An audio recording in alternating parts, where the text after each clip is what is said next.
Hello, everyone, and welcome back to another chapter of Experiencer Interviews. And today we have Vanessa van der Vliet coming to us from Australia. Vanessa has been a good friend of mine since 2015, where we were part of an Australian experiencer group called Talk Group, if I recall correctly. Yeah, Talk. And where we would share on Skype some of our experiences, and we do like bi-weekly meditations. So that was really cool.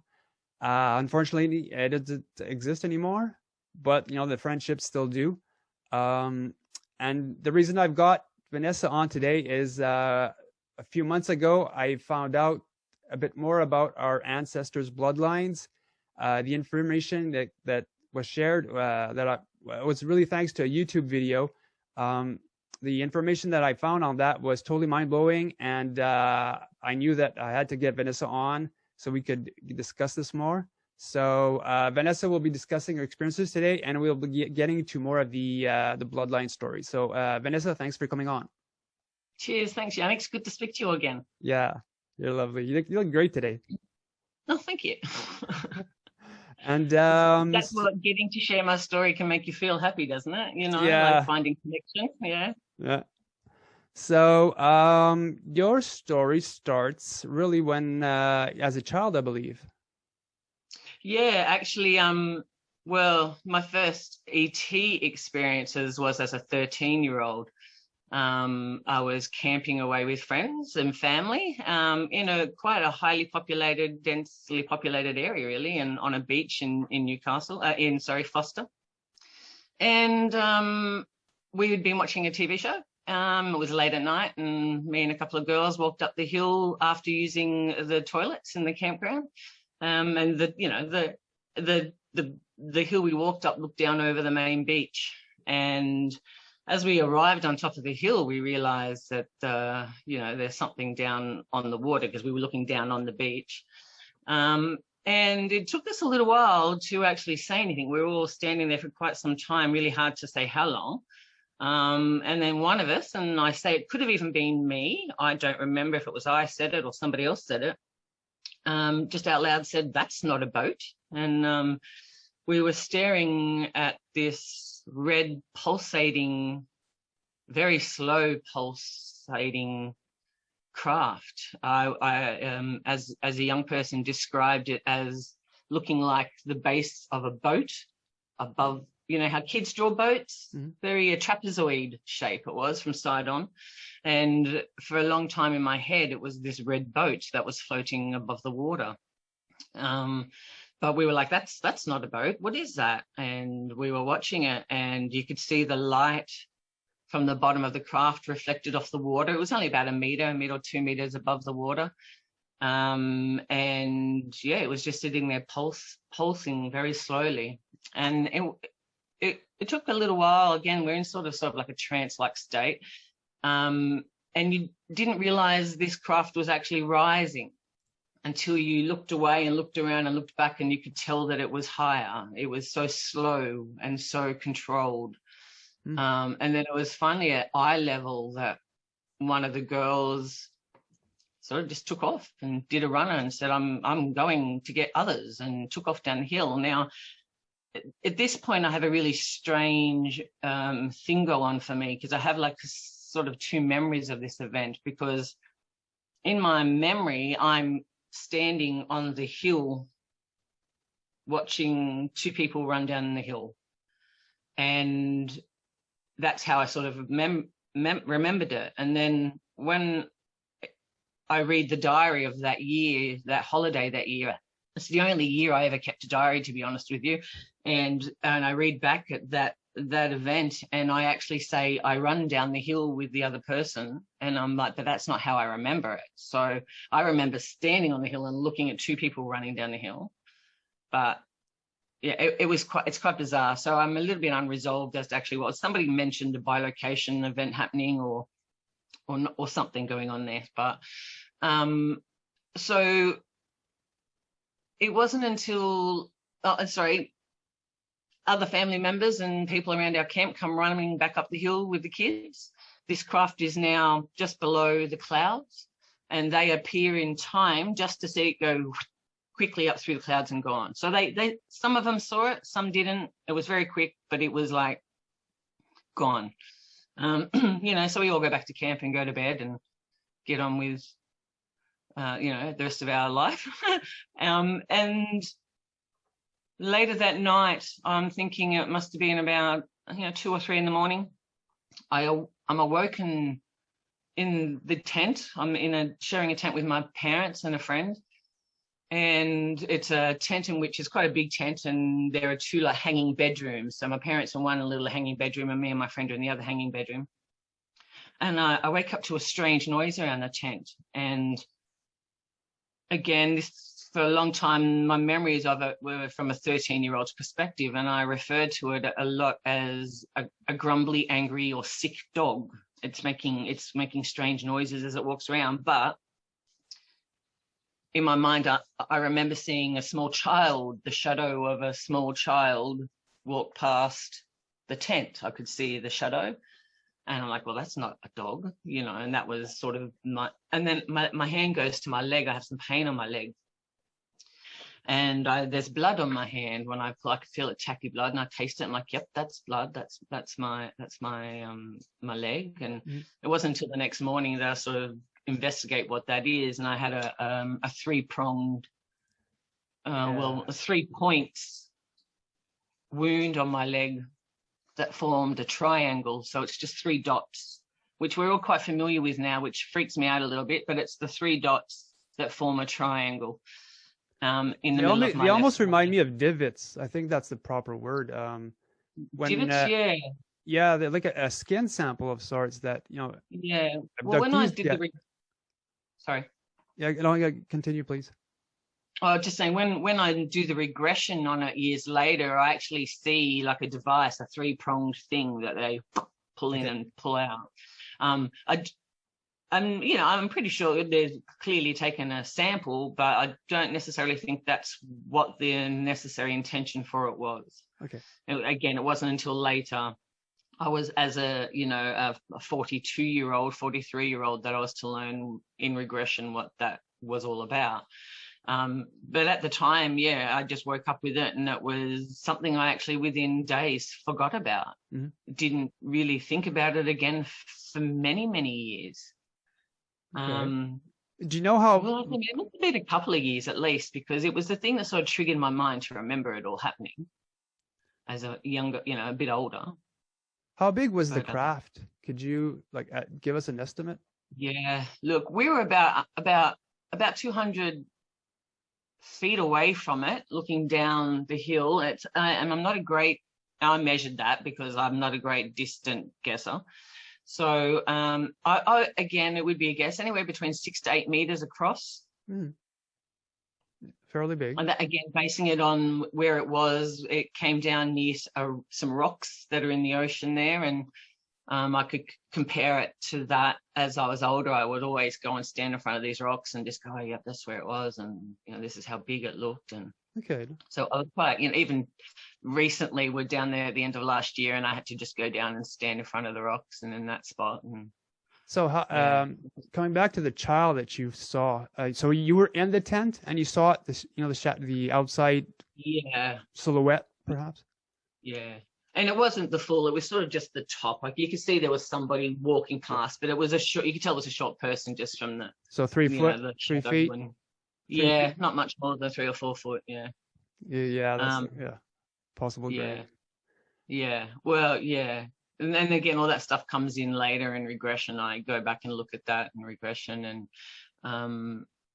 it is a little, well, I call it a grey, but it's actually got a shade of green to it. It's not what I would say a typical grey. Okay. The tent, and its shadow was cast on the tent side. I could see the shadow as it went past. Okay. Yeah. Are you aware if any other some of the campers saw what you saw? That night, no idea. Even I have to say, the 2 girls that were witness with me on that hill, who, one girl I've never been able to reach and contact to have conversation with. The other girl is a lifelong friend I've known all my life, and the number of times I've tried, even as a young person, tried to have conversations with her about it, and she was perming my mother's hair in the 80s, the late 80s, early 90s, and I tried to corner her for a conversation about it, and she walked out and left my mother half hair done. Didn't want to talk it, wouldn't go there with me. So it, she clearly doesn't have good memories about it, or doesn't want to remember it. Mm-hmm. But she won't talk to me about it. So it is quite frustrating. So at the age of 3, you had an NDE.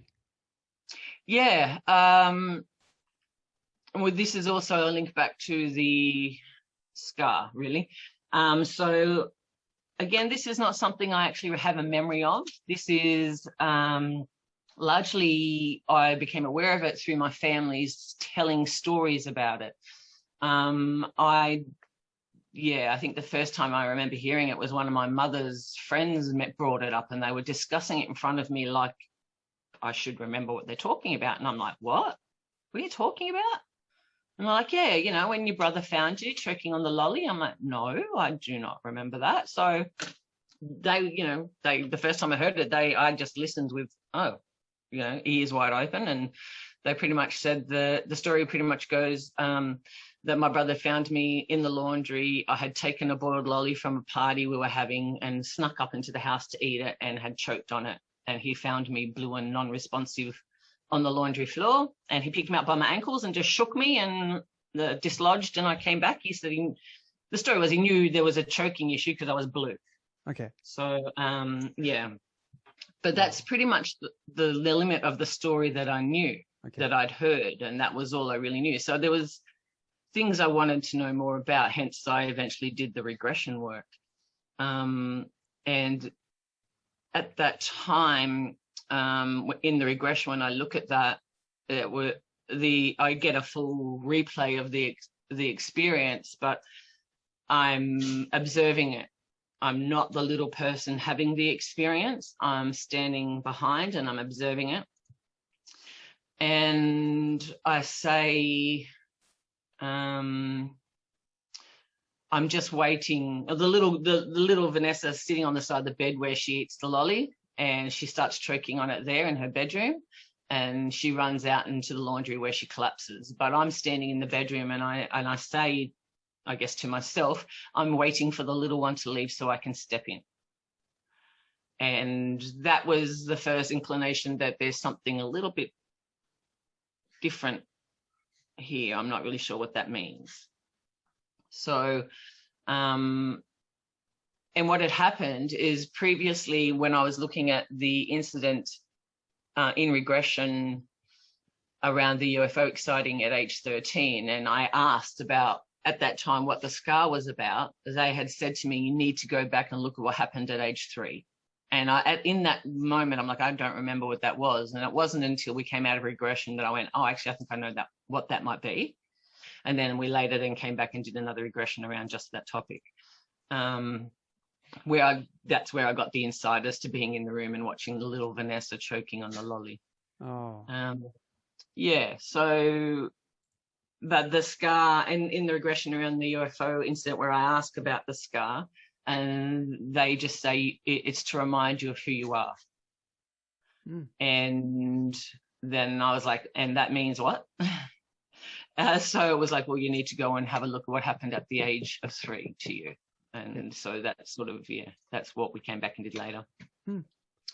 So that it's, in the end, these things are all related. You don't know them at the time and as they're happening, and even sometimes as they're unfolding in front of you and you're coming to a bit of a better understanding, you don't realize how interconnected they all are, until the other week when you mentioned the elf thing, and I just put another big piece of the puzzle in for me. It's like, alrighty then, okay, that's interesting.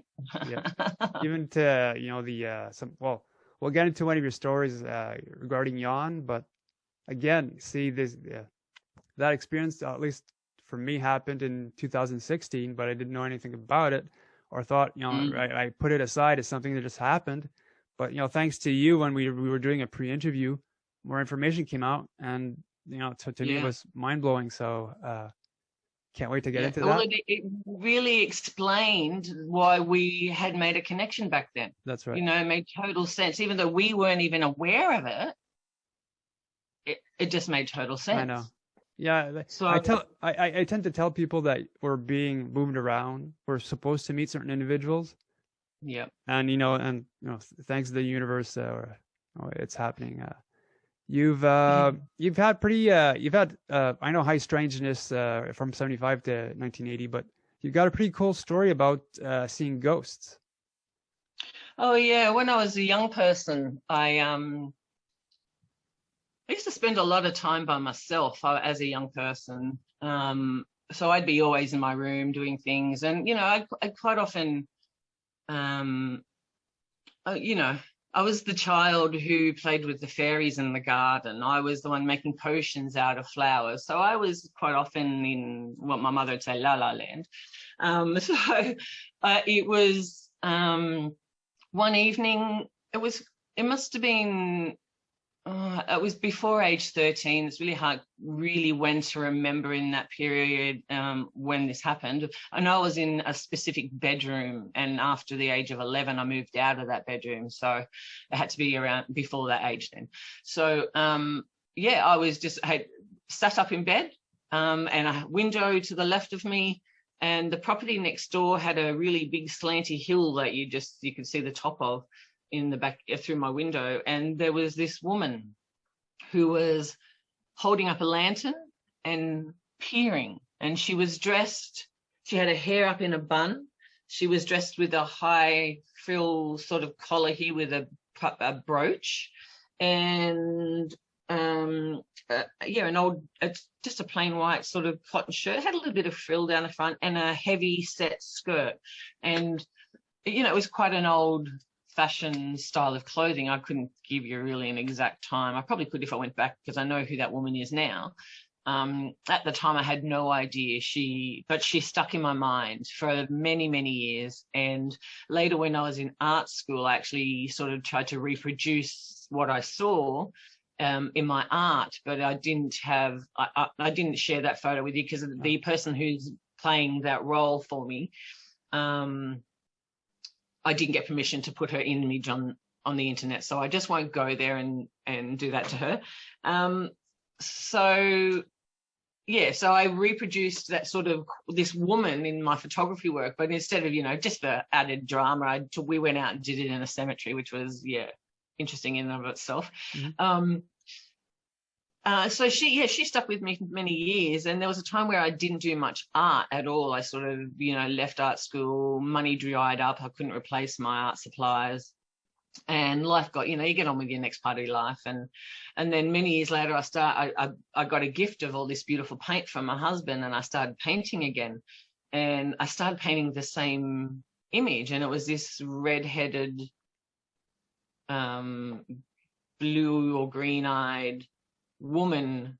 Repeatedly she would come up as a mermaid, or I'd paint her and she'd be a goddess of some sort. So she just kept appearing. There was no conscious I'm going to paint this woman again, but I'd start painting and I go, what colors work here? Oh, actually red hair works well there. And I would just kept reproducing her. And I went to a platform psychic reading with a woman called Louise Herman, who is quite an exceptional medium, I guess she calls herself. And she pretty much told me that there was this woman, her name was Elizabeth, and she considers herself the muse of your art. And I'm like, okay, what was her name? And she said, her name's Elizabeth. I'm like, okay. And that comes to mind, my mother had a woman she referred to as her great aunt Lizzie. And I had no idea who great aunt Lizzie was. I think I probably heard her name twice in my life, and then didn't think much about it. Okay, maybe that's great aunt Lizzie. Okay, that's maybe who it was. But that was sort of stuck with me. Oh yeah, she's the muse for your art. And then my mother passed years later, and I received all her photographs, and I go through this really old photograph. I think it's actually a photograph of an original photograph, so it's not the original, but there's a photo of my great aunt Lizzie and my great grandmother and the whole family. And this great aunt Lizzie is this sort of looks like, because it's a black and white photo, so I don't really know for sure, but she looks like she's got auburn hair, like a reddish coloured hair, and her face structure is very similar to this woman that I had been painting for the years previous. And I'm like, okay, it's great art, Lizzie. And then amongst the stuff that also came with my mum was this brooch, a couple of brooches. One of them was Elizabeth's brooch. It had her initials on it, but with this brooch was always this other one. And then the photo, she's in the photo, she's wearing this brooch. And then I remember the image that I got as a child as a ghost, and it was a woman and with a brooch on. And I'm like, oh my God, it's the same brooch. This is the brooch that she had on in that dream. I'm like, wow, that's really cool. So again, just all these little confirmations that this is how it all works. Yeah, little dog chucking here, sorry. So very, just very cool, very confirming. It was like, okay, so now I speak to her when I paint. It's, hi, Lizzie. Really? I need a bit of inspiration. Wow, that's pretty cool. Yeah, it is very cool. Having your own family checking up on you is pretty awesome, though. And again, oh no, she's about to say, I was just wondering whether or not she was actually a part of the Elphic clan, but her sister married into the Elphic clan. Okay. So she wasn't actually a descendant from that clan. Okay. So Vanessa, let's get into the wild child story. Yeah, okay. So this happened probably actually previous to my encounter with the UFO at Foster. So probably in the year or two just previous to that. We were camping in a regular spot that we go with as a family with the same people that all go to Foster as well. So it's the same group of families that go holidaying together. And we're at this place called Chichester Dam. We're all in our tents, and it's quite very secluded, wild, lots of bush around you. You're out in the middle of nowhere, really, next to a big old dam.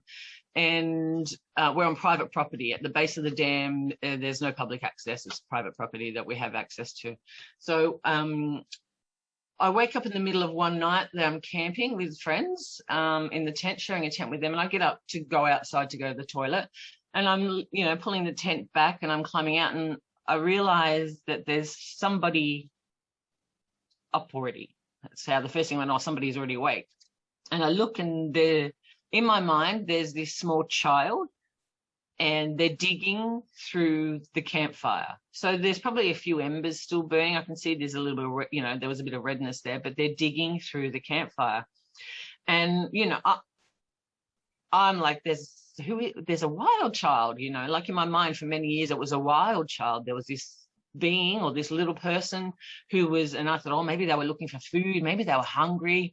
And then I just go back to bed. I don't really think too much about it. I just go, okay, well, that's there, and now I'm going back. And I didn't go to the toilet even. I just went back and got into bed. Now, the next day, we're around, everyone's around giving breakfast. So we got like a communal fire, and there's about 6 families there, and we all use a communal fire. So we're all standing around there having breakfast. And one of the mothers says, so who was out digging in the fire last night? And I'm like, oh, okay, I'm not the only person that saw that. And no one said anything. No one responded. And she said, I'm pretty sure I saw one of your kids digging in the fire last night. And there were some little ones at the time, but not tiny. And yep, no one responded, no one said anything. I didn't mention I'd seen anything. I just noted as a small person, okay, I wasn't the only person who saw that. And that was really all there is to that story until later in regression. Again, I actually quickly glanced at that. Like, it was interesting because it was just a quick glance at the memory of that, and then I understood that that wild child was actually this little green gray being that was on the craft that I saw when I was 13. So again, my memory, and again, it's sometimes I do struggle with can you believe your own memories sometimes, because I remembered that as a wild child for so long that later when you have a bigger understanding of what's going on and you look at it again, it's like, oh, okay, that makes more sense now. Yeah. Oh. But even though it blows your mind at the same time. It is. So yeah, this happened in 82. So in 86, you met someone of particular importance. Yeah. Now this is again one of those memories that is a little bit like, do I trust it? It's a long time ago, and I do have to question it because of the nature of it. But my brother and I was staying at my brother's place for a couple of weeks, and he happened this particular weekend to bring home a hitchhiker that he'd met. Now, this hitchhiker I remember as being a German man by the name of Jon, who had brown curly hair and green eyes. He's quite tall and thin. And, you know, he was really quite friendly, great. I don't remember anything that we spoke of together. It was so long ago, but I know at the time there were things said to me that were highly strange and made no sense to me until maybe years later, where something had fallen into place and I go, oh, I now understand what that guy was saying. Well, why was he saying that to me? You know, just strange things. Again, I don't even remember half of what it was, but it was particular to me. So the things that he would be saying would be things that only I would understand in context to some of my experiences. But yeah, it just seemed like a bit of a daydream, quite a bit of it. But he was there for 2 weeks. So, and the conversation wasn't like that all the time. So he was coming and going with my brother, but there'd be times where we'd be in conversation and he'd just say a really odd thing that would later trigger something in me to have a bigger understanding about something. So, and his name was Jon. And now years later, Jon, I was to experience at age 13 again, but the Jon I met at age 13 was a much different Jon. I believe it was the same Jon, but looked completely different.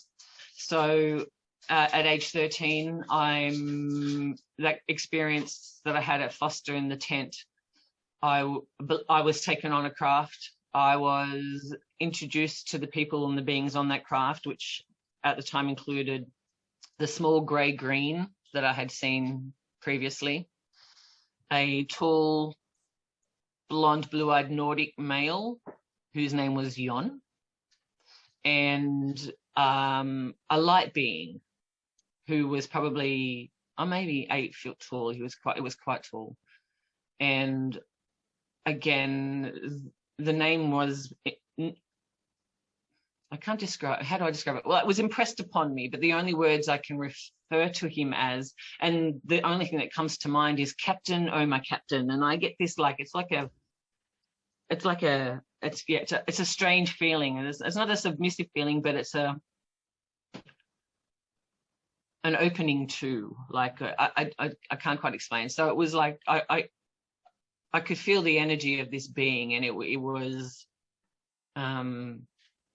it literally made my legs wobble and I fell to my knees. So that was how the energy from this being was. And the feeling was nothing but respect and love. And it was like, Captain, oh my Captain. And that's, again, they weren't words, but it was an impression and a feeling and a sense of how we related to each other. But that didn't actually come until a little bit longer. So I got, the first time I had the experience was all very visual. So my regression was all, this is what they look like, this is what they look like, this is what they look like. And then I had an amazing experience. It was in one of our talk group light worker meditations where a blue orb came into my meditation, engulfed me, and I suddenly was back in that space on the craft and replayed the whole thing again, but got all the emotional content. So I suddenly knew exactly who these beings were and how they related to me. Okay. So it was like this other layer of understanding that completed the visual stuff for me that I got directly in the regression. Okay. I mean, I did get lots of emotional stuff in my regressions, but that one was the one that sort of cracked me open. It was the later regressions I did with Lee that allowed the emotions to sort of also be included in it. But the first introduction to what these beings were was just visual. It was like, this is what they look like. Okay. And then that was left for a little while and I digested that a bit. And then it was like, and this is what they mean to you. And I got the emotional stuff, which was much harder. So how did you link the two Jons you met previously on Earth and the one on the craft? Okay, so there was the second Jon too. I have to say I met him in, I think, 1992 in Foster at the same location where I had my first UFO experience. And he was a person, I'd taken girlfriends up there. We'd to show them where I'd had my experiences. And while we were there, we had another sighting, a very cool sighting. It was very good. Like, we were watching a satellite moving across the sky, and a light brighter than Venus come flying really quickly up behind the satellite, then it met its pace and followed it. And then it did a snake twist all the way to the, like a move that it went 90 degrees, different angles, snaked all its way down to the horizon and disappeared.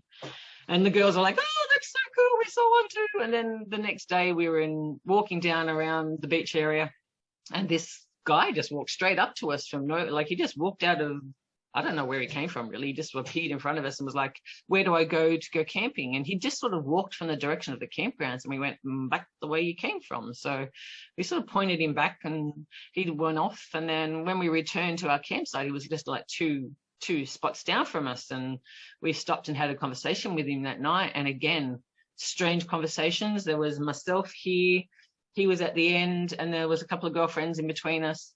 But it was like he and I were just talking the whole time to each other, and they were sort of listening and going, what's going on? What's going on?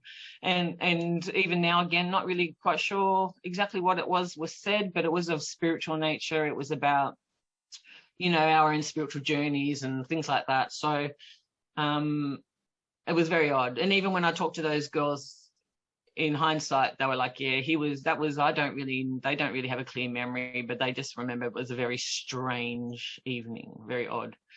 And then, yes, I, for some reason, and I don't even know, I automatically, I attached the name to Jon with him, and I can't say if he told us that was his name, but I always referred to him as Jon even before I knew the full Jon story. So he was also a Jon, and I, again, didn't have any connection, had no real understanding of what was really going on at that point. So they were just two individual stories. And it wasn't until I went back in regression and looked at the first event as a 13-year-old and started unpacking that it was impressed upon me that this Jon, the blonde Nordic male on the craft, had walked in or had spoken through in some way these two gentlemen. So the person I was talking to was Jon through them. I don't know how, I know that the first gentleman's name was Jon. And again, like I said, I don't know if that was a vibrational thing, why he was particularly picked, or, my memory even still, I'll be honest with you, Yannick, I question everything, even my own memories of things, even the information I get from my regression. I go, really? Okay, that's interesting. So I still question everything. So he was this Jon person. It appears that he's popped into my life before I actually had a really awareness of who he was in the past to feed me information. I'm not quite sure exactly what the intention was, but it was. They're both two things that were highlighted in odd events that, with a person with the same name, having strange conversations, but not until hindsight that you go, okay, I think that was the same person coming through, two different people. And yeah, that's. You told me that I think you were related to him, or you knew him before in another lifetime. Well, at age 3, Yannick, the person who was standing behind the little 3-year-old waiting to walk in, her name is Yana, which is spelled Y-N-A, Yana. Mm-hmm. And she is, who I guess it's hard to, it's essentially I'm saying I walked into that body, Yana walked into that 3-year-old body, and she is the partner to the Nordic male on the craft. Okay. Now, it's one of those strange things to get your head around, because even now, it still does my head in a bit. So, the other part of this story with Yana and Jon is when I was a young person, I also used to have these strange events that would happen to me where I would have these little faces of these children there'd be 7 of them. They're one set of twins, and the eldest would have been about 9 or 10, the youngest about 6 months, 8 months old.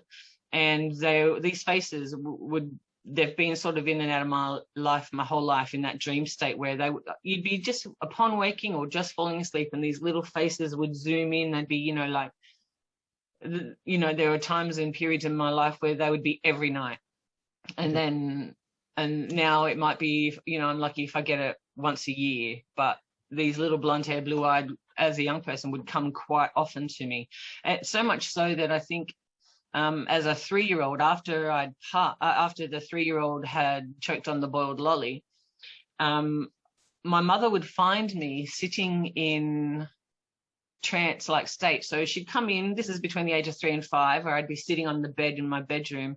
I'd have a blanket over the top of me, and I'd be just rocking back and forth or side to side. So my mum would come in and take the blanket off and go, Vanessa, come back. What's happening? It's a trance.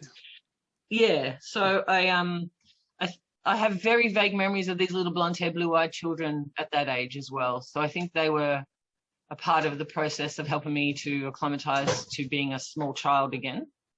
And I think they also were about entertaining me, keeping me, because I was spending a lot of time by myself. I think that was a lot of internal work was going on to help me be planted in this life and all that sort of stuff. So I think that that would be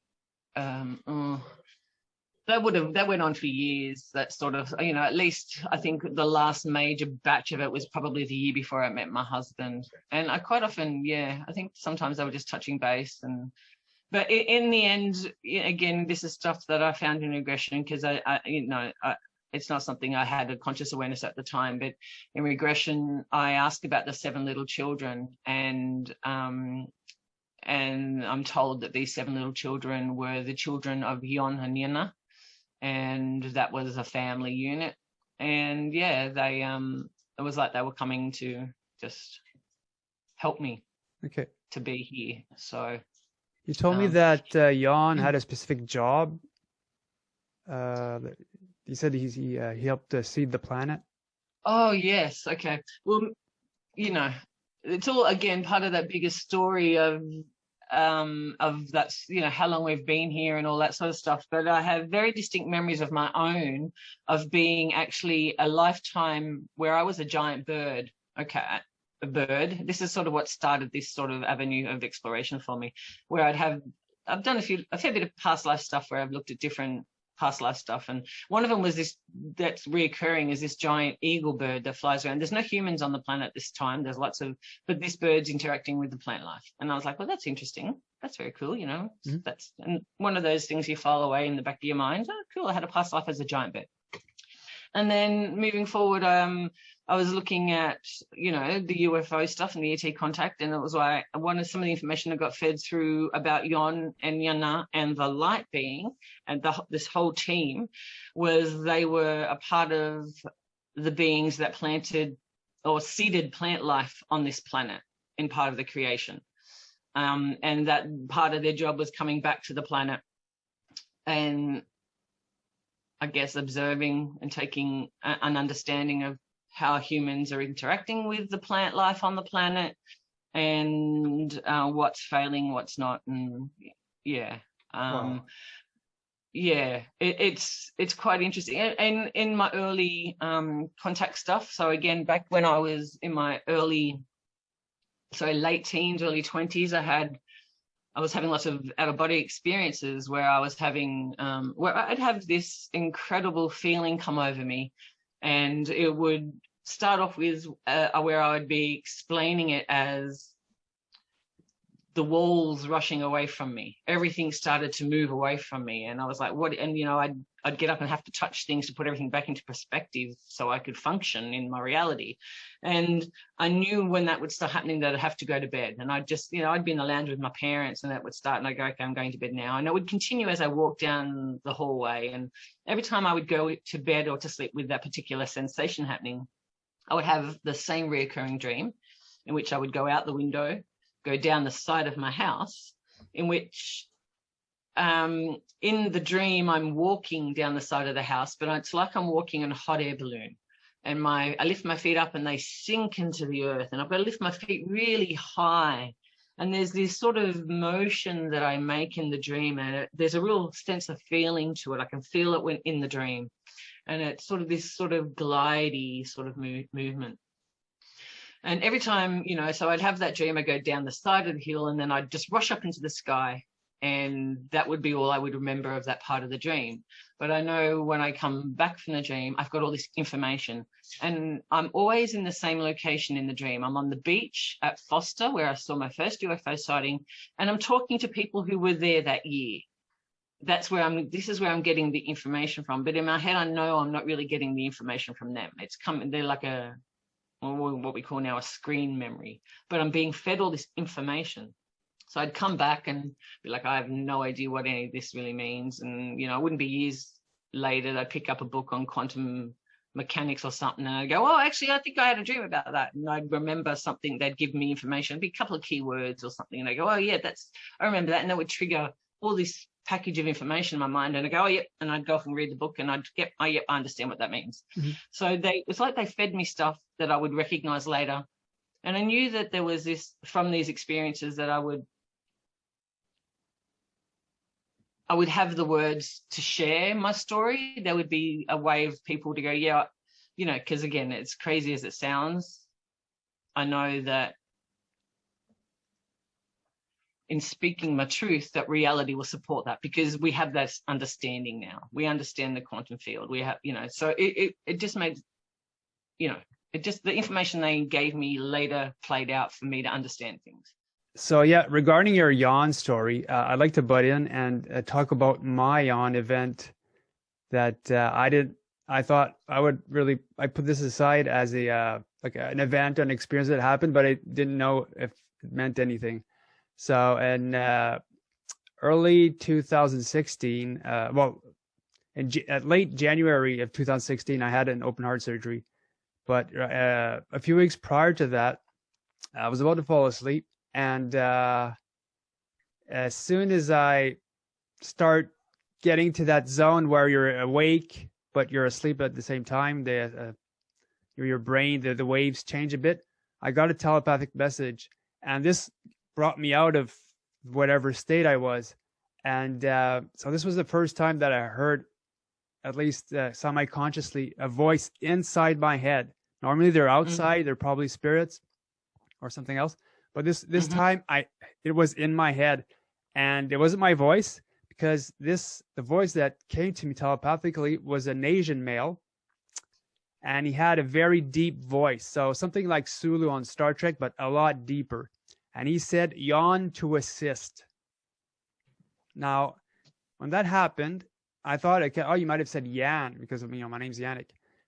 But again, why yawn? So is it the way that he speaks, his pronunciation? You know, it could have been anything. And the word yawn, I did, at least, you know, ET wise, I didn't find anything on that until our pre-interview last time, and you got into that story where you start speaking about yawn, and like he's a Pleadian, and then that Asian male saying to me, yawn to assist. So I thought that was pretty cool that, you know, there might have been a connection. At the time we, you know, that you had that experience, I was unpacking my stuff around yawn. So it was sort of, their energy was very present at that time. So it sort of makes total sense to me. Total sense. Now this goes to show the importance of sharing stories, because if we keep things to ourselves, it's not disseminated out. You know, people might not connect with it, resonate with it, and they might not connect with stories or experiences that they had, like, you know, way back. And you know, thanks to us sharing, at least I was able at least to, you know, make a connection to something that I really put aside as perhaps nonsense at the time. Yeah. And it is one of those things, isn't it? At the time, these little things do seem like little things, but when you look back at them with new information and new eyes, and you can connect them, it's like, actually, as little as that was, it was huge. It's, you know, it really, they're just these points that connect things for your understanding about, again, who it is that you are and what's going on in your life. Yeah, because this ain't our first lifetime. So who were we? You know, before that. So Yeah. you started studying shamanism, Wicca, witchcraft. Yeah. Yeah. Okay. So, as a 13-year-old events, my UFO sighting was a catalyst. It was like, right now I want to know everything there is that we don't know. So, by the time I finished high school, I'd read everything on UFOs, Bigfoot, ET, anything paranormal in the public library system I had read by the time I finished high school. So I went on and studied art, and through studying art, instead of doing my last 2 years of HSC stuff, I studied art, and through that I found Native American culture, and I had sort of just stepped into the shamanic path through, again, these coincidences that are not coincidences. So I was studying at Native American stuff in artifacts and that at art school, and then I met a woman who had running a drumming circle. So I went at age 18 and made my first shamanic drum, and spent the next couple of years hanging with her, doing shamanic work, drumming and journeying.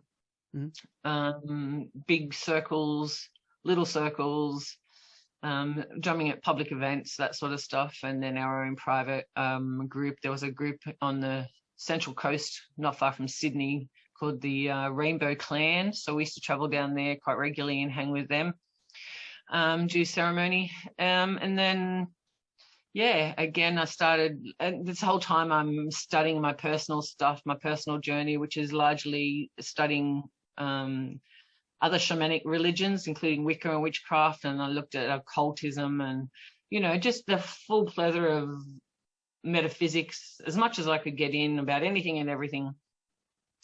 And ended up at university studying comparative religion, and then towards the end of that met my husband. But in that time I was doing lots of study on my own spiritual path. So part of the getting to the comparative religion was following my spiritual path, and that led me to right now I want to know I was having lots of experiences in it, and I wanted to know the understanding that we knew of it. But unfortunately, again, like university, you're getting white man's understanding, not a great deal of the actual Native American understanding, and there wasn't a great deal of books, so it was all very limited at the time. Now there's so many books and connections through the internet, it's just like, wow, it's very cool.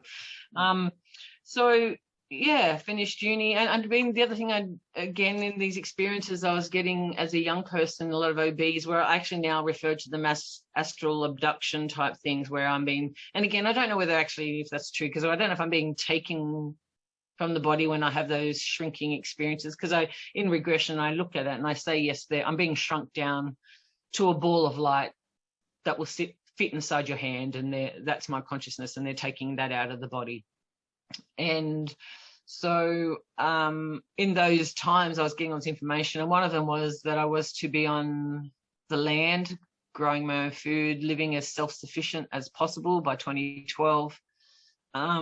We were living in a part of the country that was very dry, and I was like, okay, we need to move back over to the East Coast. I knew it had to be on the East Coast, so we literally got here September 2011. So we were here for 2012, and it wasn't even then, it wasn't like I was expecting something really big to happen in 2012, but that was just the marker given to me, like by 2012 you need to be growing food. And so that's what we moved here to Pleadian in New South Wales, which is about halfway between Brisbane and Sydney, and within a year we were getting craft over the house. So we've had, since we've been here, ongoing contact. Like in the years prior to that, not very much at all, but as soon as we got back to where they told me I needed to be, they were above the house, they were interacting. Lots of three lots of sightings at a time, or there'd be 3 days in a row of the same craft, or it would be, just even those light bulb flashes would come in threes, or it'd be 3 big flashes, 3 medium flashes, and 3 little flashes, so we were, quite for a while there running in circles going, what does the 3 mean? What does the 3 mean? And then I go, well, I died when I was age 3. I've got the 3-pronged scar on my leg. And the first major sighting here in Belgium was quite interesting because it was cloudy, rainy, miserable weather for a week. And we just do our routine, have dinner, go ready, go outside. Husband has a cigarette.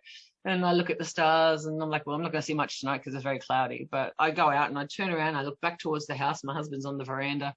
And I would not have believed it had I not seen it myself. And when I say it, I just say, really? People are not going to believe this. But this is what happened. The clouds opened up. Like the clouds literally separated and opened up. And this turquoise, the largest turquoise shooting star, went the whole length of my house. So it traveled completely horizontal across the top of my house. And at one point where it was right at that end of the house and the tail was still at this end of the house, it was massive. And then it just disappeared and all was gone. I'm like, wow, that's the biggest shooting star I've ever seen in my life. I was so excited. And I'm like, Rodney, you missed a doozy. You know, that was so cool. Mm-hmm. And then the next day we just do our regular routine. Again, dinner, clean up, go outside. Rod has his cigarette. And I walk over and I turn around and look back at the house again, and exactly the same thing happened. The sky opened up, a turquoise shooting star goes flying across the sky, and I lose my mind.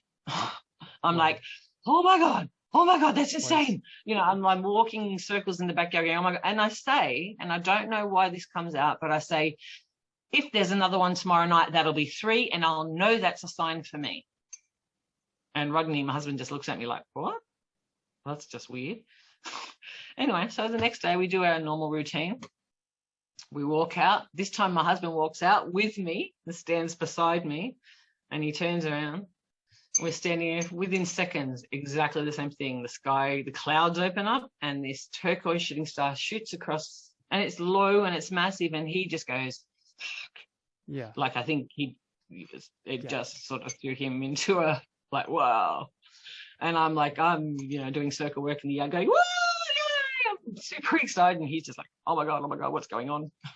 So that was, the sort of really the kickoff of the events here in Belgium for us was that 3 days in a row. It was very cool. Very cool. So and turquoise is my color. You found interesting information regarding your grandfather's bloodline, which could, you know, be a contributing factor to why you've, that body of yours is having experiences. Well, it's, you know, again, the Elfic name, and even in that side of the family, there's also Indigenous Australian heritage. So they both come together in this family. But my mother's maiden name is Elfic, and many years ago, at the beginning of my self-discovery, I guess you'd call it, where I was wanting to know who I was, I did my family tree. I was like, well, who am I? Where do I come from? And let's look at that. And I was also very big on names. I liked the meaning of names. And I didn't like my name for a very long time until I realized it meant butterfly. And I was like, oh, yes, I can do butterfly. I don't know about Vanessa, but I can do butterfly.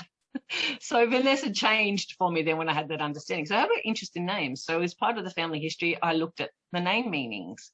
And, you know, back then when I did this, there was no internet. So I'm talking about, I was going into the Newcastle library where I lived down in Newcastle at the time, and going through their microfiche, going through all their books, you know, anything I could get my hands on. I did that for months and months and months. And I came across the name of Elfic, and it meant, it's quite funny. I think at the time, I put 2 words together because I knew that the elf part had come from the elf on high stuff. So I had that understanding of, but I had this idea, and to be honest with you, again, this is old information from over 20 years ago, the hick word. So the name was Elfic.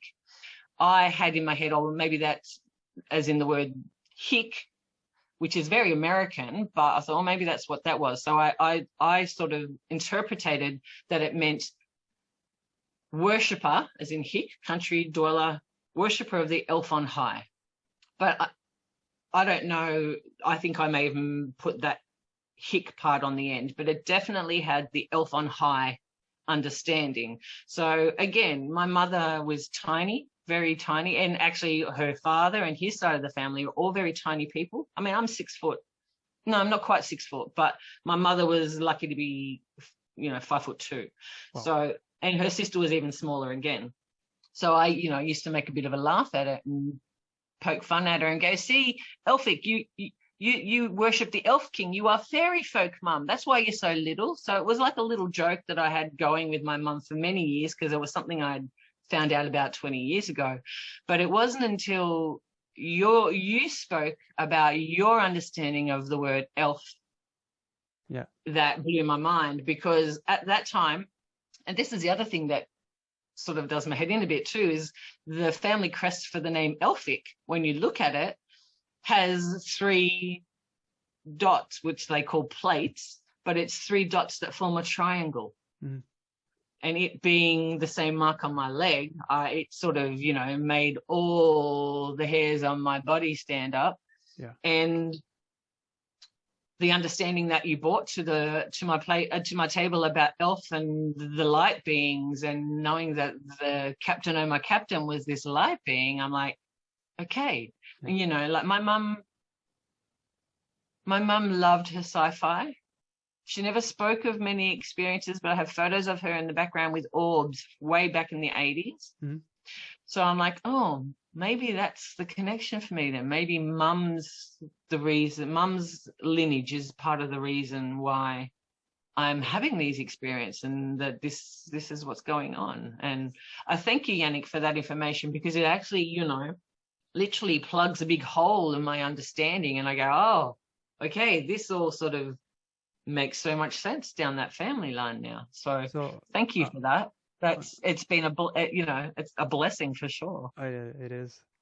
So I'll for those watching, I'll explain a bit why we're talking about this tonight, because when I was dating a British abductee from I won't say where she is right now, but she's from Britain, and she's still there. In the beginning, during my awakening process, I told her that my grandmother's bloodline historically was something of was somewhat important according to my grandmother. We didn't know much about it. We thought the whole bloodline was Irish, because there's a lot of Irish immigrants in Canada, so we thought it was that. And of course, we didn't have access to databases like we do now. So I tell her that her family name, her surname's Aylwin, and she says, the Aylwins, that's an old family. It's the name appears in the Domesday Book, and it's the Aylwins were nobles. And I thought, oh my God. So I started researching the family name, the Aylwins, and about their nobility and stuff like that. So the information that came out of it was the surname Aylwin. The Aylwins held a family seat as lords of the manor of Alwinnerton in Devon. The manor was later called Alwington. Devon is situated directly east of Cornwall. Cornwall is associated with the Arthurian legends. Although many surnames claim Old English status, the name Aylwin is in its origins genuinely traditional Old English and became a Saxon surname. Predating written English history, the name Aylwin is thought to have survived from the time of the ancient Britons, well before the invasion of the first Romans. Very few people had surnames prior to circa 1250, and the oldest derivative of Aylwin is Alfwine, one of the earliest of all baptismal names, which, although translated generally as noble friend, there are other older translations showing the name as also meaning elf, magical being, magical friend. The surname Elphick, worshipper of the elf on high. The surname Elphick was first found in Sussex, where they held a family seat as lords of the manor. This rare and interesting surname is of Anglo-Saxon origin, and derives from the Old English personal name Elfhere, Middle English elf, and Alfeg, composed of the elements elf, meaning elf, with hea, meaning high. A coat of arms granted to the Elphick family is a silver shield, on a red chevron between 3 red eagles with 2 heads and 3 silver plates. The first recorded spelling of the family name is shown to be that of John Elfeg, which was dated 1297, in the Coram Reed Rolls of Kent, during the reign of King Edward I, known as the Hammer of the Scots, 1272 to 1307. Surnames became necessary when governments introduced personal taxation. In England this was known as poll tax. Throughout the centuries, surnames in every country have continued to develop, often leading to astonishing variants of the original spelling. There's something Elvish involved within our bloodlines. So, Now this information came out thanks to me last year, thanks to a YouTube documentary on the Anunnaki. Now, this is why I really wanted to get you on board tonight. I'll read from the text that came from that awesome documentary regarding the Anunnaki, and it showed me that there was an association between the Anunnaki, the Nephilim, and shining beings, or the word elf. In Sumerian creation myths, angels known as the Anunnaki, or great sons of Anu, were the founders of their culture. The names angel, Anunnaki, and Anakim have much in common. They are indicative of the ancient ancestors who brought the secrets to the rest of the world. Interestingly, Anunnaki is phonetically similar to the Hebrew Anakim, the giant race, who appear in the story later, were known as the Shining Ones. The earliest account of the Shining Ones can be found in 4 principal sources. Firstly, in the Sumerian tablets from the Library of Nippur, where they are named the Anunnaki. Secondly, in the Book of Enoch, where they are referred to as angels, watchers, and Nephilim. Thirdly, in the Book of Jubilees, and fourthly in the biblical Book of Genesis, where they are given the name Elohim. El is loosely translated as God, but the feminine Elohim is the plural of El. In Genesis, the phrase Elohim is also used, meaning the Elohim.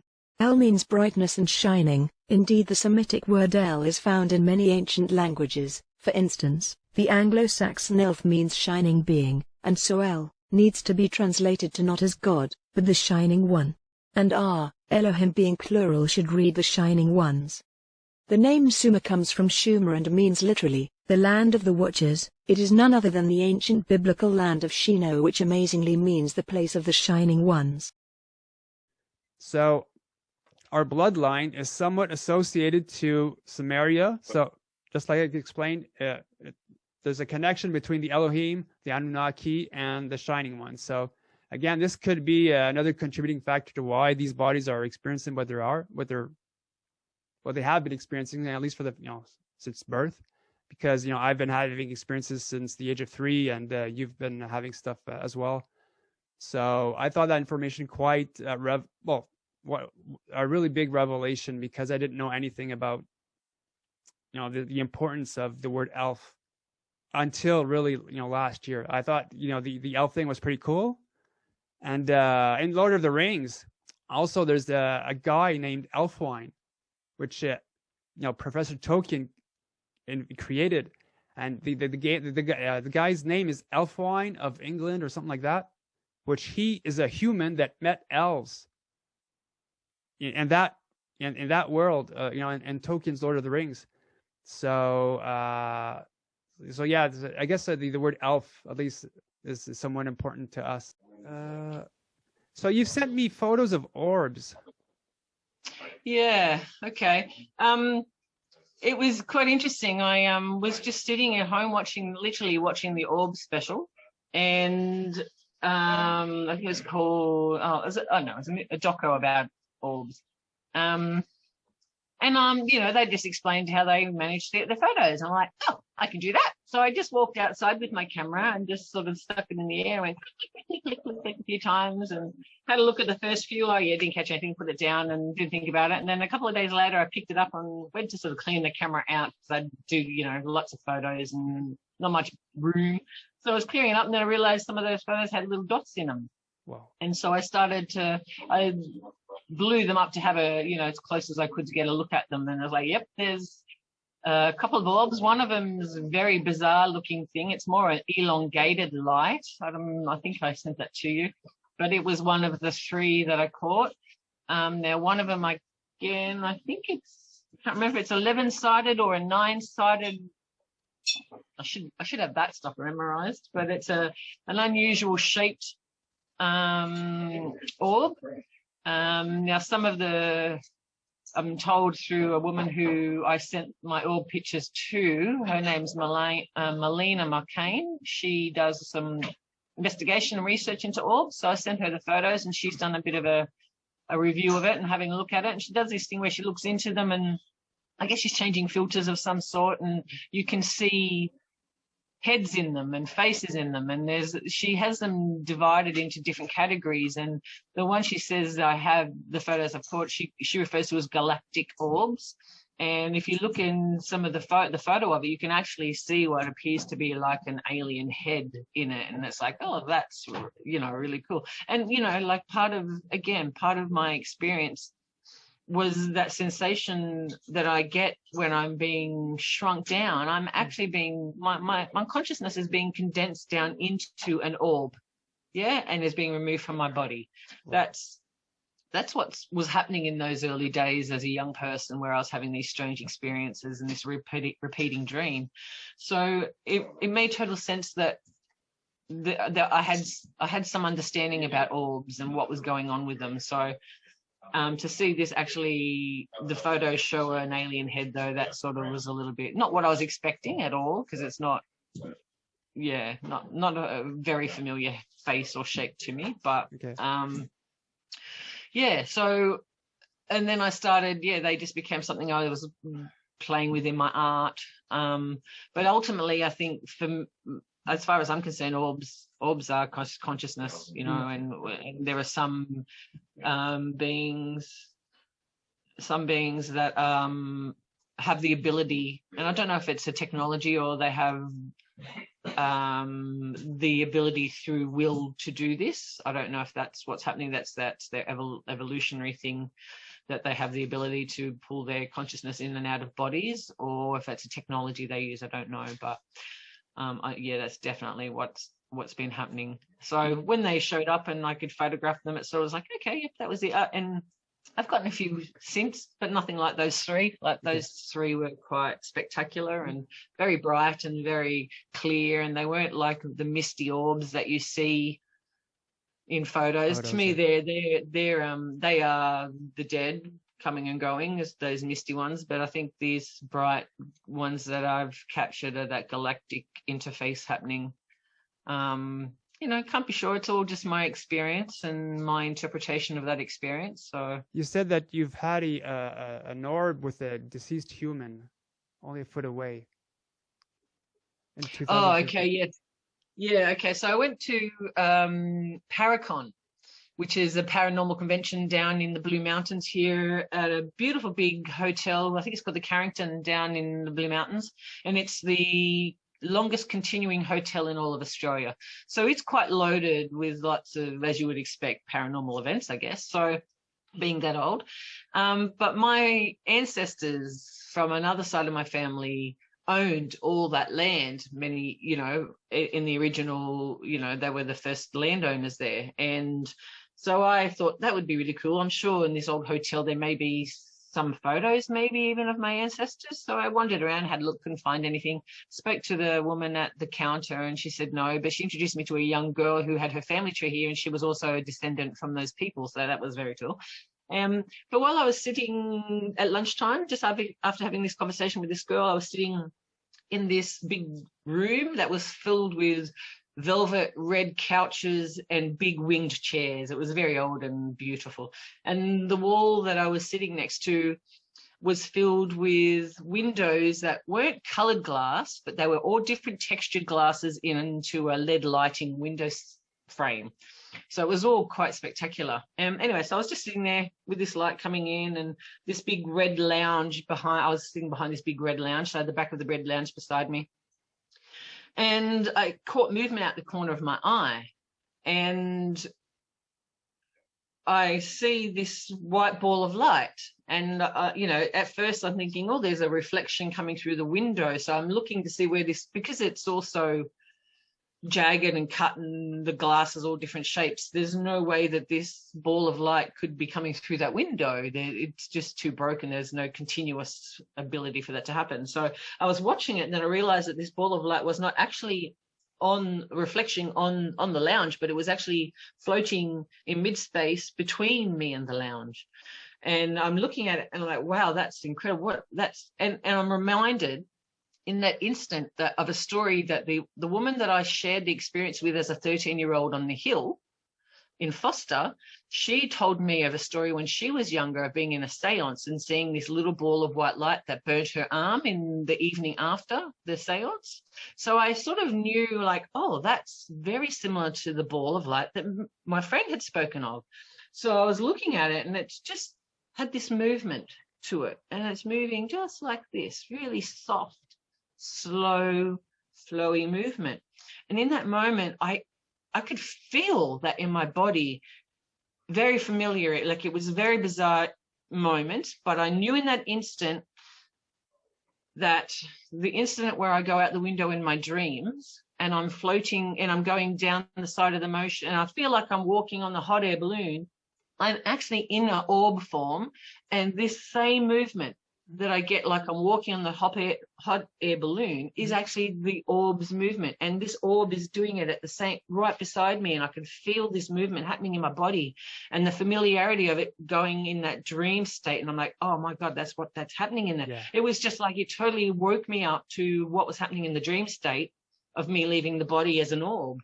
And it was like, oh my God, it was insane. And this little orb moved around in front of me and stayed about a foot and a half away from the whole time, and then just sort of phased out as it moved away in front of me. It was like, oh, thank you. Like, you know, I'm standing in this the room's full of people, but everyone's looking at books and talking, and I'm like, oh my God, no one else saw that. No one else. There's a woman like opposite me, and I'm looking at her like, did you just see that? And she was engaged or whatever she was doing and didn't see it. And I'm like quietly losing my mind in the back corner of this room going, oh my God, that's so cool. But it just another confirmation to me about this orb stuff.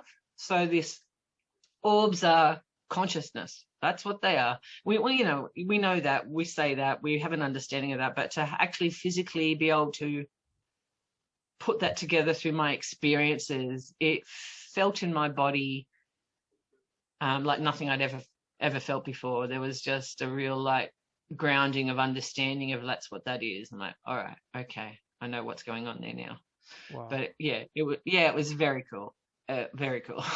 You're lucky. I've never seen orbs, at least not like in the waking state. My dad saw an orb a few months before my mother's passing. He had the flu and was sleeping in the basement, the second bedroom, you know, for visitors.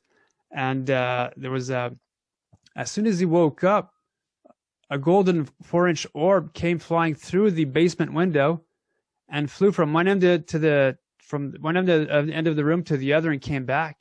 And he tried to grab it, but he's not sure if it went through his hand or over his hand, you know, depending on the angle he was looking at.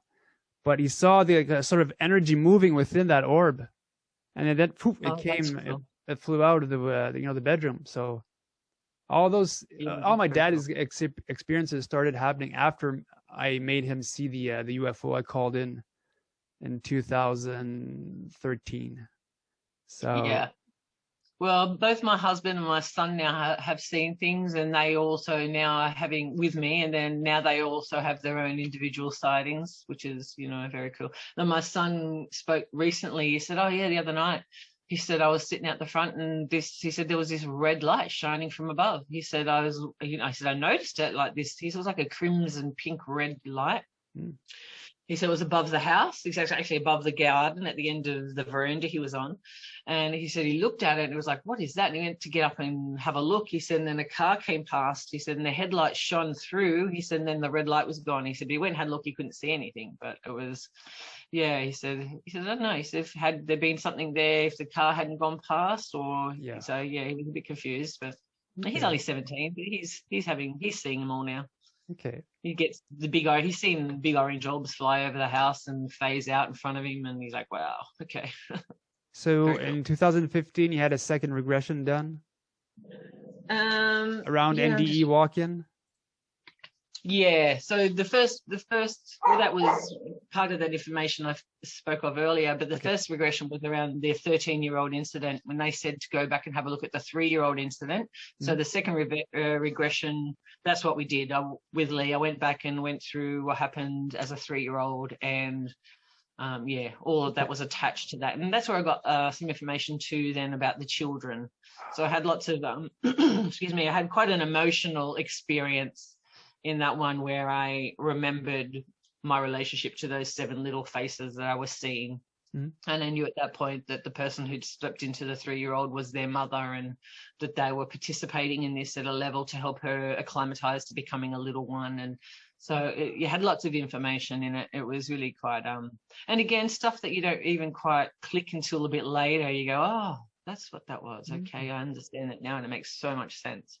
Like I used to have these experiences, and it's probably happened maybe a dozen or two times in my life, where I'd be just walking along. I'd be feel really good about myself. And this is before I had an unawareness of yana.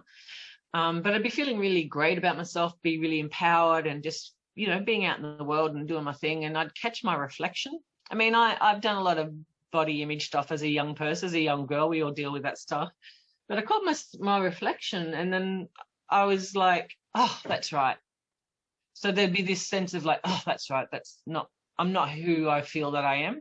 And I never really understood any of that. I was quite perplexed about why my response would be like that. I mean, it happened from me, even a small person, where I'd catch my reflection and go, oh, that's right. And I just didn't understand what that was about until I did the regression around the near-death experience at age 3. And when I sort of, what had happened is, in that experience, I'm on the craft, laying on the table, I sit up, I see the Nordic male Jan.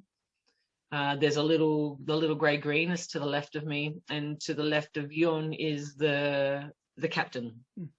And I get up off the bed, I swing around, I put my feet on the ground, I walk towards the captain, and the energy that comes off this being is so immense that I'm literally shaking, and I fall to my knees. And as I do that, I look down, and I have long blonde hair. I'm in a turquoise bodysuit, and I'm really tall and quite long and elongated, and quite a athletic body, which is just not me. So in that moment, I sort of pull myself in shock. I'm pulled out of the regression. I'm like, what was that? What's going on? And I, calm down a bit, and then I get into it again, and I'm giving information about a little bit about the being that walked in as a 3-year-old at the 3-year-old event, and that she's a Pleadian. Her name is Yuna. She's the partner of Jon. They have 7 children together, and and there's something about, and this is quite vague to me now, and I'll say it, but I don't know how clear and precise it is.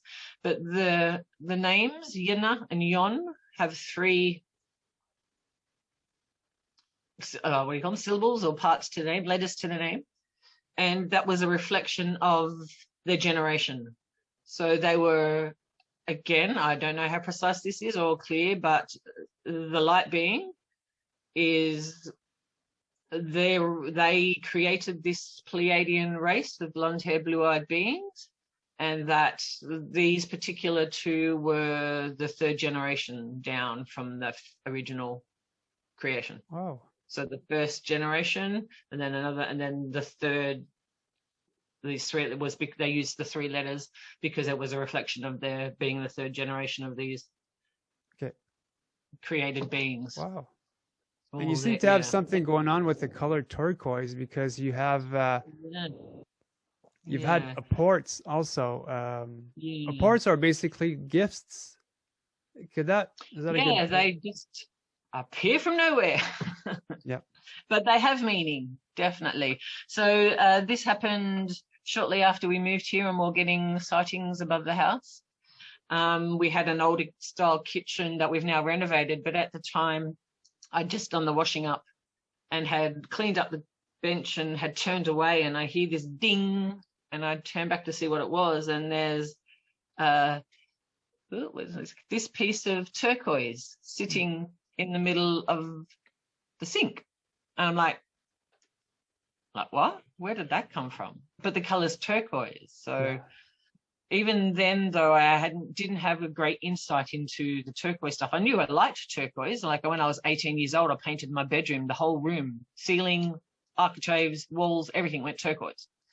So it was always a favorite color, but I was like, well, that's really cool. I'd never heard of apports before. So it was just like, okay, I was talking to, actually, at the Paracon event, which is part of the reason why I went, there was a person talking about apports. He was doing research. He was a university lecturer doing research on this sort of stuff.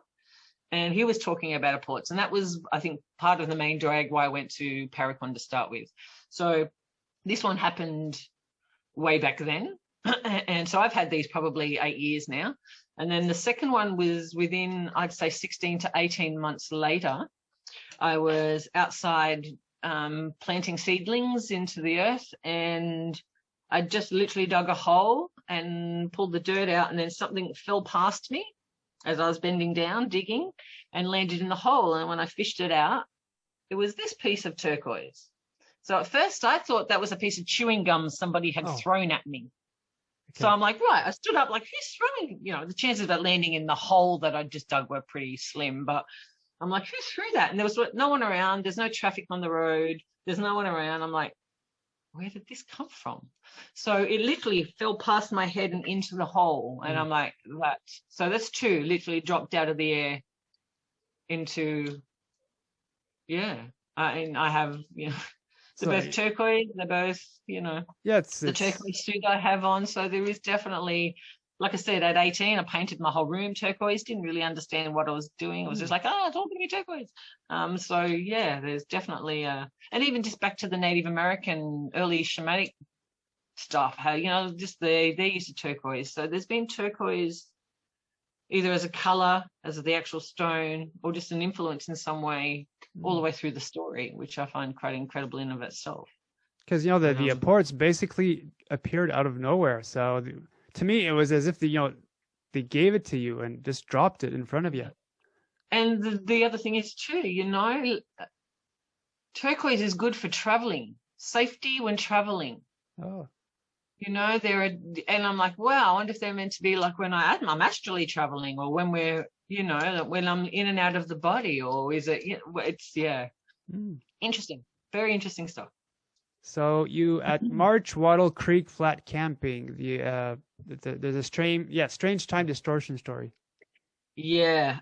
So we've been here for a couple of years by this stage, and we've met some of the local people, and they know all the great camping spots. So some friends of ours took us camping up on a plateau. So we live at the bottom of a big rainforest. That's a very, very old rainforest that goes up the side of a mountains up into a plateau. And so we went up to the top of the plateau to go camping. And we get to the place, and it's like a climb down, winding down into what is essentially a very steep valley that's got a creek running through it and a little flat area for camping on. So it's all quite mountain, steep all around it. And we set up our camp, and there's kids playing in the water, and everyone's up in the camp. And I decided just to go for a wander down to where it's called Platypus Flat, and Wattle Creek Flat. But there are platypus that swim in this beautiful creek. It's a very clean, pristine creek. Not many people go there. So I wandered down to where the platypus feed and where they had been seen the day before. And I'm standing there. It's very quiet. I can no longer hear the kids who were screaming and carrying on.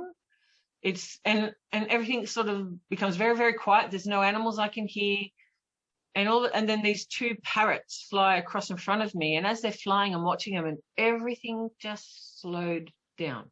Whoa. Like it took forever for them to fly across in front of me.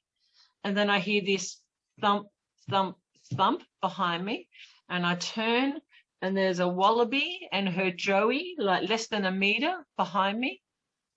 And then I turn around, and I'm looking, and there's platypus swimming really slowly, and everything slowed down. The water slowed down, everything slowed down.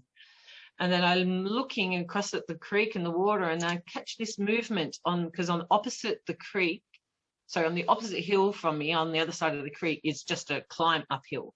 It's very steep, and there's trees all the way up it. And I'm looking at it, and it's now probably about 6 o'clock at night. So it's getting dark. The sun's gone down. There's no sunlight in the valley anymore where we're staying. You can see a little bit in the top of the trees at the top of the hill. And there's this movement I can see, and it catches my eye, and I look at it, and it's this light.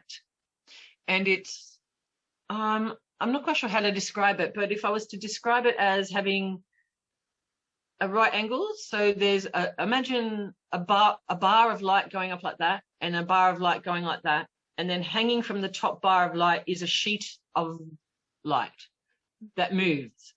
So it sort of has this flowy to it, but the front of it is quite almost like a flag flapping behind. Yes. It's really quite hard to describe, but this bar of light with this flappiness behind it, and it's moving down the hill and between the trees. I'm like, well, what is that reflecting off? I'm trying to see if there's a car coming in somewhere that's shining light, because I know that the light can no longer be coming in from the sun or reflected of anything because it's way down. And I'm looking, and it's moving in and out of the trees. So I know that it's not actually a reflection of light, because that doesn't happen. You can see it moving behind the trees. So if it was a reflection of light, it would just disappear as it moved past trees. But it was moving in and out of them perfectly. I could see it winding its way down. It was all in slow motion, very quick, and it got to the edge of the water and was just doing this. And then entered the water and disappeared. Wow. And then everything went back to normal. All the sounds came back. I could hear the water rushing. I could hear the kids screaming in the creek. I could hear the wallabies and that were behind me. I turned around. It was suddenly like they saw me for the first time, and they freaked out and took off. It was just bizarre, and I can't explain. I don't know what the light was. I don't know what that was, but it was something I will never forget. I don't know. There's this little part of me that hints at maybe to do with my Indigenous ancestry. Maybe it was a spirit of the land. I don't know, but it was extremely odd, and something I will never forget. Wow, that reminds me of instances where the ETs tend to freeze. I call it flash freeze, but they freeze people around you, but you're still able to move. Yeah. Yes. So I guess they paralyzed everything around you, and time stood still except for yourself. Yeah, I don't know. And this thing on the hill, I mean, it was slow, but I don't know, it wasn't a normal thing to know. So I don't know if that was its normal pace, so I can't really argue. But Wow. just everything else, like even just the quietness. And then when I came out of it, the sound was there. It was like, wow, that's just really strange. Okay. But just moments like that they could be quite perplexing. I'm not quite sure what to make of it or what any of that means, but it was definitely allowed me to experience that heightened sense and that whole slowing down. It was quite bizarre. Did we get into the shadow being event in 2015? Okay. Yeah, no, again, this is all linked around the regression work. So a couple of days before my first regression with Lee, I woke up in the middle of the night.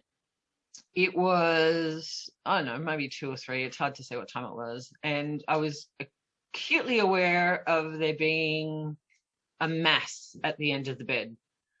Now, it was very dark, so, I was sort of a little bit like, oh, no, it's all good, just keep going. So I went past it around the corner of the bed and went to the toilet, and I got up. And as I came back to the bed, I noticed I stopped at the corner of the bed. I could feel there's something there. I could see, I call it a shadow. So it was a dark figure, which I could predominantly just see their head and a long, narrow neck, and then the mass of the body. It was standing, when I say at the end of the bed, but it was actually like its feet were on the floor, but it was materialized in the actual corner of the bed. So it was like it was standing in the middle of the mattress, not actually on the outside of the bed. It was quite weird. Anyway, so it was there. And I could see it, total sensed it, and I just got that impression, just get into bed and go back to sleep. So I just got into bed and went back to sleep, very hyper aware that it was there, but it was okay. I just went back to sleep. And then a couple of days later, when I did the regression and I saw the light being for the first time in my regression, I knew straight away that that's what was at the end of my bed. But it was like it wanted me to recognize, but without scaring. So, it was sort of like, it wasn't a negative entity, that dark, shadowy stuff at the end of the bed. It was very clearly to me that this being wanted me to recognize it from being in my room to the one that was in my regression, so I'd have an understanding that this was all real. That's how it sort of felt to me, that I could recognize the shape, even though I felt like it was like casting a shadow or projecting a shadow, so that I would recognize it. So I don't think in and of itself was in my room. I think maybe it was maybe a holographic sort of thing, or a part of it. It wasn't all of it, because it was the shape, but no light. It was very dense, like almost like the black void type stuff. Could you see through it? No, it was just dense blackness. Wow. But okay. So it was blacker than the blackness of the bedroom? Yes. Yeah, that's a bit like mine, but I could see through it. Mine were like, the shadow beings that the five that were in my bedroom were the large, broad shoulders with a huge helmet. But again, the darkness, the color of their, they were black, but they were blacker than the surrounding darkness of in the bedroom. But I could still see through them. Oh, okay. Yeah, no, I didn't have that. Have you ever been felt up during the night, being touched, woken up? No, not that I'm aware of. No, not that I have memory of. Okay. My Nothing dad he would again, after showing him the UFO, he'd get taps during the night, and he'd wake up and he'd have these shadow beings right beside the bed. A bit like yours. So yeah, I had no fear around it though. Like, when you talk to people, you think, oh, you should have fear around that, but there was no fear. It was sort of like total awareness. Took it all in, just went to bed and went to sleep, and but as soon as I saw it in the regression, it was like, oh, okay, I know who you are and I know why I saw you before. So I would it was all just like, as it does, just plays out in your head. Yep, that's exactly why I saw you. So I'd recognize you. One of the things I will say that I'm experiencing, I have experienced, I haven't mentioned, is when I'm on occasion having sightings here at the house. For an example, again, an example would be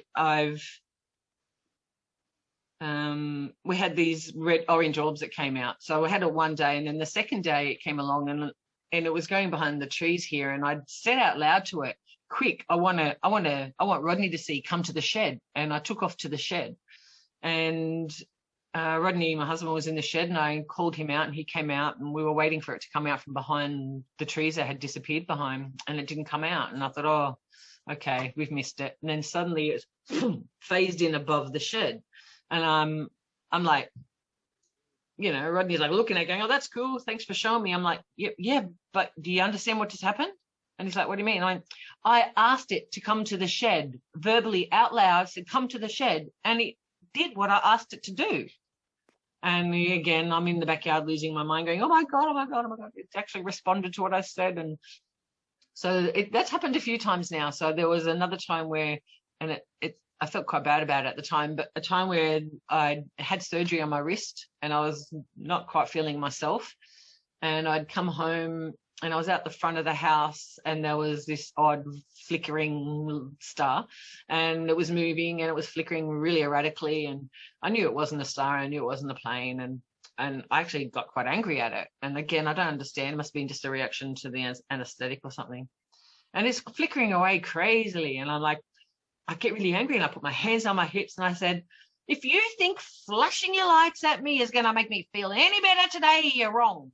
And light stopped, over, gone. And I'm like, oh my God, oh, I'm so sorry, come back, I do mean to be angry at you, like it was just like, oh my God. There was an instant response to it was probably more my emotions, because I was all over the shop from the anesthetic. And yeah, it sort of was like, okay, I need to be a little bit more careful about because I was sort of like, that's not what I was intended. I was just quite. But yeah, so they literally, and there have been times where I've, been some high emotional issue, or, dealing with day-to-day life where I've been emotionally quite upset about something, and I can almost guarantee that night I'll get a couple of flashes. And it'll be literally the days that I'm extremely emotional, I'll have just a quick visit that evening, and it's sort of like they just like pick up on the emotion that I'm going through and come past in a flash. Yeah, you're all good. It's all right. We're here, and keep going about their merry way. And it does quite literally sometimes calm me down. But yeah, It's Well, it's quite interesting. It shows how the C5s are important, and the way we do C5s is equally important because our thoughts, they do hear it. I know the last time I did a proper C5 was with my current girlfriend, and within half an hour, let's say, we had like flashes, or like I'd call them contact, because there was a to and fro between myself and the craft, and the whole thing lasted about 10 minutes. So if like in one part of the sky, like 3 flashes here, it stopped. Then again, a bit more flashes in that same area. Then, like for about I don't know, a few seconds, maybe a minute, it appeared in another part of the sky. It wasn't a plane. I'm used to seeing planes. Yeah. And it would flash, stay there for a few minutes, then it moved somewhere else in the sky. A few minutes there, so the whole thing lasted like 10 minutes, and then it stopped. But again, when you do things properly, you could get contact easily within. Well, it's one of the things that amazes me too when I get those moments where I'll just get maybe sometimes it's just a single flash in the sky, and I've got to go and visit my eyes or what, but it's always in direct line of sight. Yep. Like you could be looking anywhere, but it'll be right where you get to that point, bang, it'll be as you're looking directly at it. I mean, that in and of itself is just strange. Yeah. So they flash exactly where you're looking at that point. So they have to be aware of what's going on. So, Hun, let's call it a night. We've been at this for over an hour and a half. Yeah. And I'm sure.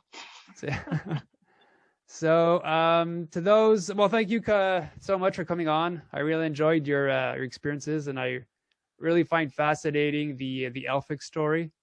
Thank you. Yeah, thanks for allowing me to share the story, because I think it is, as part of that hero's journey, it is important to come back and share your story. And it's. I also say, at least to the experiencers, a lot of people don't want to come out, but I tell them, well, your story can enhance, someone's life and make him question certain events that happened to that person. And so when I say disclosure comes with us, if we wait for, the government won't do anything. So if we do take things like slowly, at least people will become acclimatized to the whole UFO thing, because there's still a lot of fear involved. Even where I am, I still have to shut up about certain things. So to those tonight who had the pleasure of watching tonight's show, I hope you enjoyed it. More interviews coming up, and I'll see you guys next time. So take care, everyone. Hello, everyone. This is Mr. Gray, and thanks for watching today's episode. If you are an abductee, contactee, or experiencer, and you believe that your story could help others, please feel free to contact me through my YouTube channel email. When it comes to experiencers, the ET phenomenon, and the future, remember, truth will out.